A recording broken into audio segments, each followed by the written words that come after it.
Alors, Samuel Issou Ayoni, bon déjà c'est moi. Et je suis en fait avocat de formation.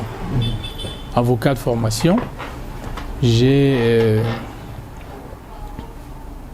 je vais dire ça comme ça, diplômé des facultés de droit de Yaoundé et de Strasbourg, en droit du multimédia et système d'information, où j'ai fait une spécialisation sur le droit du le multimédia et les systèmes d'information, donc en fait sur ce qui est technologie de l'information et de la communication.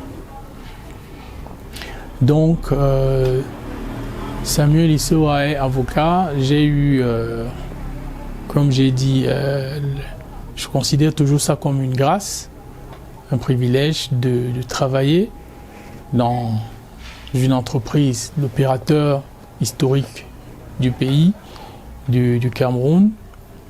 J'ai été directeur juridique dans cette entreprise-là. J'ai été également directeur du recouvrement dans cette même entreprise, un poste qui a été créé par le management pour nous permettre de faire les recouvrements. Je suis parti dans la direction juridique pour la direction du recouvrement, mais j'ai été directeur de cabinet aussi. Donc de Feu Ngiamba, paix à son âme, cumulativement avec les fonctions de directeur juridique, j'ai été directeur de cabinet. J'ai été son dernier directeur de cabinet. Et par conséquent, le premier directeur de cabinet de Feu Koto-Emane David Koto-Emane également. Et puis, lorsque la nouvelle directrice générale, Madame Achidi, a été nommée, elle m'a fait le privilège et l'honneur de me nommer encore directeur de son cabinet. Par conséquent, je suis par la force des choses et peut-être aussi un peu par la persévérance dans le travail et pour dire vrai un peu l'humilité, je suis le seul directeur de Camtel qui a été directeur de cabinet des 3 DG de Camtel. Donc j'ai une relative expérience qui a fait que j'ai eu le privilège d'être coopté parmi les consultants locaux de la Banque mondiale pour quand elle a des questions sur le droit du numérique au Cameroun. Je fais partie des consultants, des personnes qui sont consultées, et j'ai par ailleurs des attestations de reconnaissance de la Banque mondiale qui m'ont été données pour ça. J'ai également fait plusieurs formations parce que, comme vous le comprenez, je suis avocat de formation, mais je parle télécom parce que j'ai eu le privilège de travailler avec des collègues que je remercie par ailleurs dans le livre, des collègues qui sont des ingénieurs purs, mais qui dans le cadre des missions professionnelles, par exemple les réceptions en usine de matériel ou les réceptions sur site, ont eu comment on va dire ça, on va qualifier ça, ont eu l'honnêteté d'expliquer à un juriste ce que c'est que une BTS qu'on réceptionne, ce que c'est qu'une antenne relais, comment elle fonctionne. Donc en fait j'ai appris un peu dans le tas. Donc aujourd'hui je parle télécom, même si je ne peux pas parler comme un ingénieur, mais au moins je comprends le langage télécom. Et puis maintenant, quand je mets ça côte à côte avec le droit, je suis en mesure, en parlant du droit, de comprendre facilement, parce que le droit des télécoms, qu'on appelle aujourd'hui droit des communications électroniques, est un droit relativement complexe, parce qu'il mêle aussi bien le droit public, le droit privé, le droit administratif et la technologie évidemment qu'il faut mettre, donc qu'il faut comprendre. Donc je suis en réalité, pour dire un peu, quelqu'un qui cherche encore à apprendre.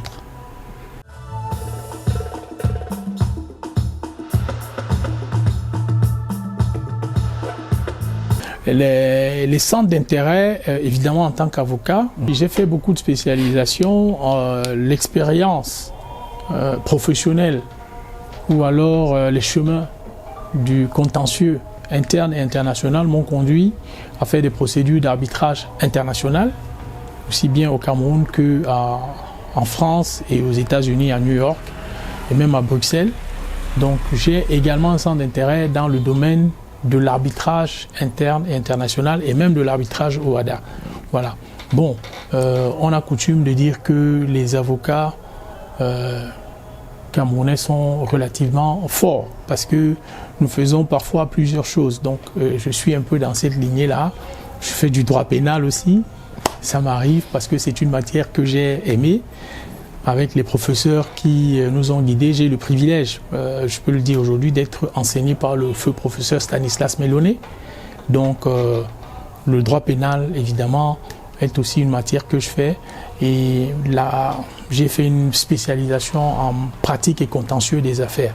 Donc le droit pénal des affaires aussi, je peux m'exprimer valablement dans cette matière-là, donner une opinion qui compte relativement. Donc pour dire que je suis avocat au sens plein du terme. Voilà. Je fais l'arbitrage du sport, même si je n'ai pas pratiqué, mais je fais l'arbitrage international, l'arbitrage du sport et télécommunications, évidemment numérique comme on dit. Puis le droit pénal, le droit des affaires. Ça peut arriver qu'on s'essaye aussi un peu dans le droit civil. Voilà. Donc voilà les matières, les domaines sur lesquels on peut dire que nous avons un intérêt en ce qui concerne l'avocature.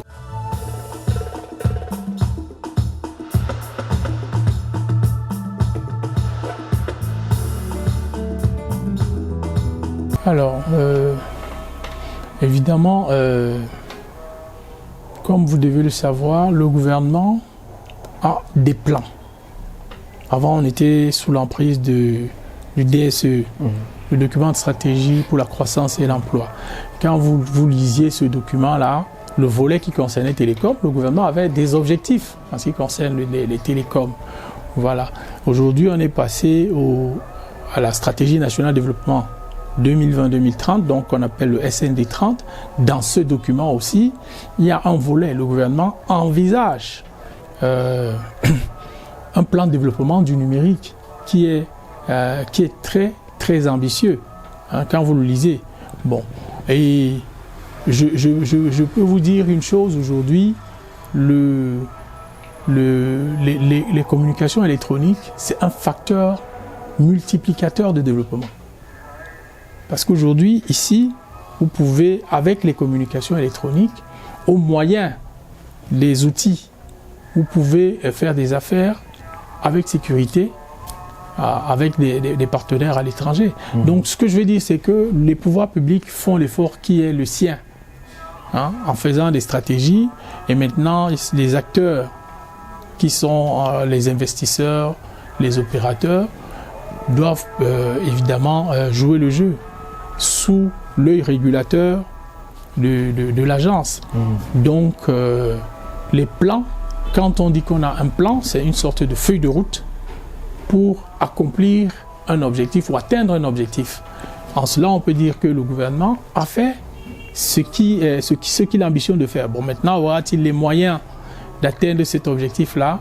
Il faut croire que oui, parce que tous les ministres qui sont chargés, que ce soit celui de la planification, celui des finances ou celui des postes, travaillent à accomplir une feuille de route qui est préétablie dans le cadre d'un document de stratégie et de développement. Donc je veux rester positif. Je veux rester positif et penser que nous pouvons atteindre ces objectifs-là si effectivement nous nous y mettons.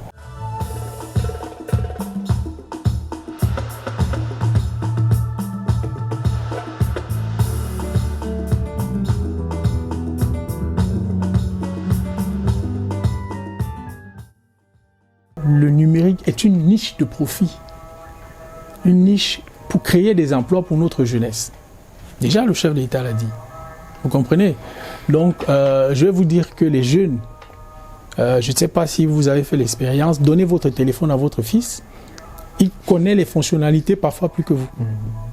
Alors que c'est un enfant de 6 ans, ou ça peut être même un enfant de moins de 6 ans. Il connaît les fonctionnalités. Et aujourd'hui, les enfants sont versés, évidemment, dans le numérique, dans les applications. Ils ont des choses qu'ils utilisent que vous ne pouvez pas imaginer. Ils ont des fonctionnalités qu'ils utilisent que vous ne pouvez pas imaginer. Et c'est donc là, maintenant, le revers de la médaille. Parce qu'ils pensent qu'ils sont dans un monde virtuel où il y a pas de règles.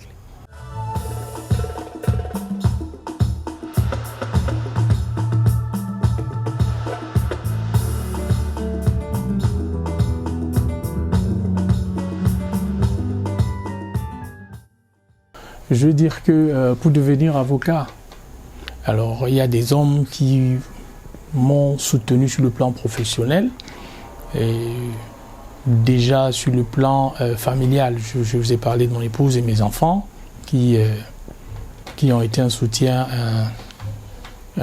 important.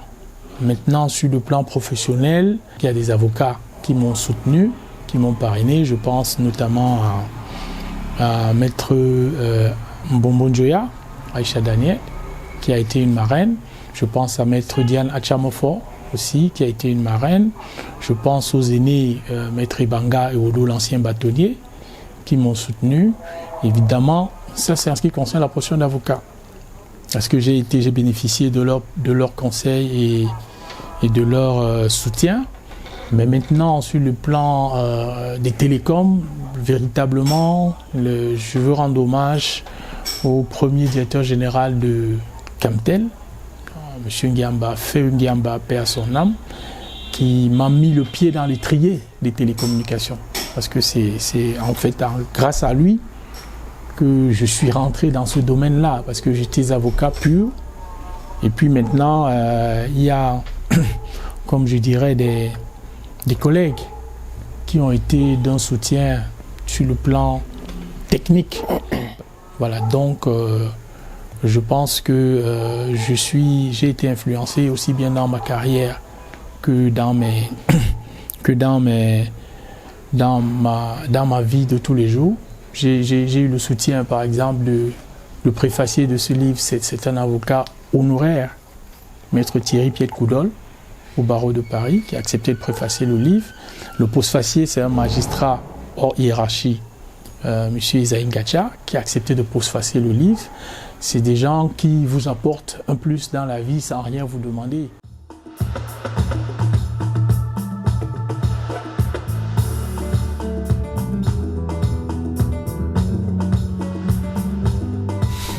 Je vous recommande ce livre et je ne vous mens pas, j'ai un livre de chevet qui est évidemment la Bible.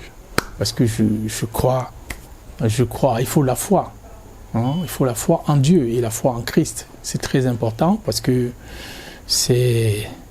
vous n'êtes rien si vous n'avez pas Dieu. Donc je recommande la Bible. Et le troisième livre que je recommanderais, c'est Les 48 lois du pouvoir de Robert Greene.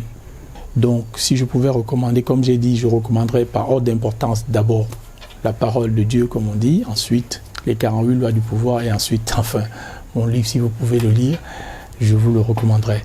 Merci.